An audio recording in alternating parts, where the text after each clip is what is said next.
The dream of an equal society is often shattered if gender stereotypes along the justice continuum serve to prevent justice for all.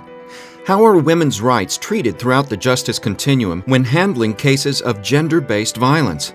About 87% of women subject to domestic violence have never sought help from any service providers or authorities.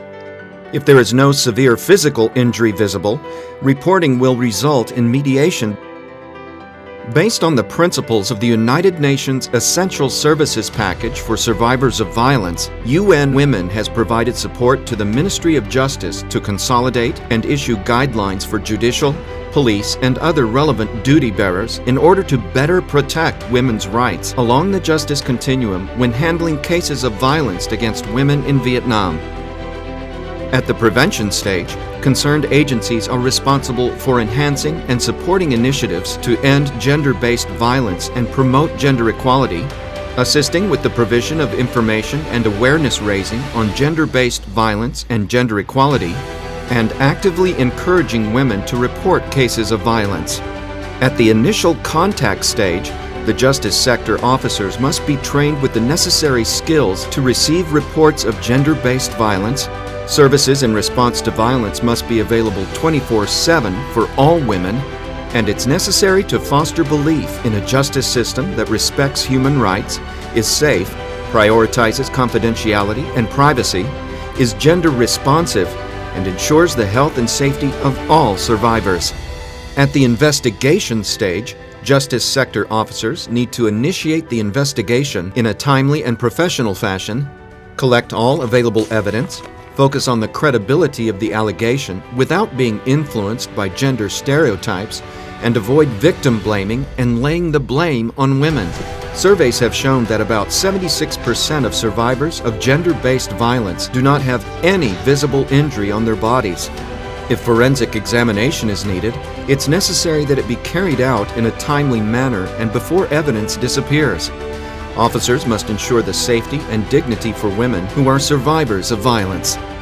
At the pre-trial stage, it's necessary to avoid gender stereotypes and be sensitive to survivors' needs, and charge the perpetrators accurately based on the alleged crime, referring the indictment from the procuracy to the court quickly. During the trial process, it's necessary to ensure a court environment that is friendly and non-discriminative and create a safe and comfortable setting for survivors to talk about their experience to reduce the risk of secondary victimization due to prejudice or interrogative questions that are inappropriate, invasive, and psychologically harmful to survivors. Regarding perpetrator accountability and reparations, it's necessary to impose appropriate sanctions to hold perpetrators accountable for their offenses and provide for just compensation to the survivors, and sentences need to be commensurate and focused on the safety of the survivors.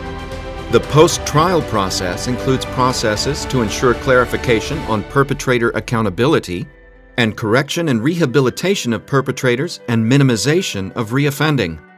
The entire justice continuum consists of 7 stages: prevention, initial contact, investigation, pretrial, trial, sentencing and reparations, and post-trial. It must always ensure that survivors are safely protected, that legal aid is provided timely and is adequate, that information is communicated in a non-judgmental manner. Justice providers must listen to, empathize with, respect and support survivors, as well as ensure their privacy, and it must ensure that coordination among justice sector agencies is effective to ensure transparency, consistency, and to provide quality responses to survivors' needs. It's necessary to avoid the following incorrect and harmful myths. Survivors will always report everything at the first available opportunity. Some women deserve to be raped. It's their own fault. There is no such thing as rape or sexual assault in marriage. A justice continuum that is transparent, efficient, clear, needs-sensitive, and protective of women's interest is the ultimate goal in providing justice to women and girls. Survivors of gender-based violence may be anyone: your colleague, your mother, your wife, or your daughter. Let's join hands to build a society that protects human rights for women and girls all across Vietnam.